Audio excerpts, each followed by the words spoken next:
நீங்க கொடுக்கிற பிச்சை காட்சி ஏக்கருக்கு 5 லட்சம் ரூபாயில இது தமிழரசன் பூமி. முந்திரி காலத்தில் தமிழ்நாடு விடுதலை படை என்று 1000 மந்தி போராடி இளைஞர்களை கொண்ட பஞ்சத்துக்கு போதவர்கள். தன்முறை வேண்டாம், அமைதியா பேச்சுவார்த்தை நடத்துவோம்.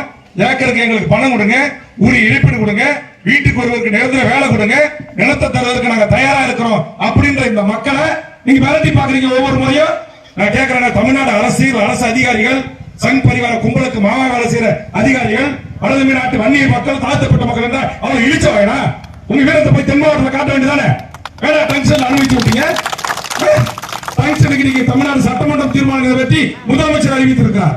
நான் இந்த பதவியில் இருக்கின்ற வரையிலும் மதுரையிலே சுரங்க கனிமத்துறையை அனுமதிக்க மாட்டேன் என்று சொல்லியிருக்கிறார். ஆனால் என்எல்சிக்கு இன்னும் வாய் திறக்கவில்லை. என்எல்சி சுரங்கத்தை நான் அனுமதிக்க மாட்டேன் என்று முறையாக தமிழ்நாடு முதலமைச்சர் அறிவித்திருக்க வேண்டும். இங்க வாழையப்பன் கிராமத்தை நான் சுத்தி பார்த்துட்டு வந்த பல நிகழ்ச்சிகளுக்கு இந்த ஊருக்கு வந்திருக்கிறேன். இங்க இருக்கிற பலாமரம், மாமரம், ஆலமரம் 100 ஆண்டு 50 ஆண்டு பழமையானது.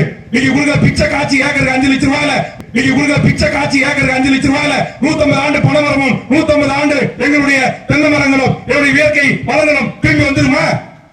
இவங்க கட்டி வச்சிருக்க வீடெல்லாம் கட்டி முடிச்சிருவீங்களா? வெங்காய வேலை காட்டுறீங்க.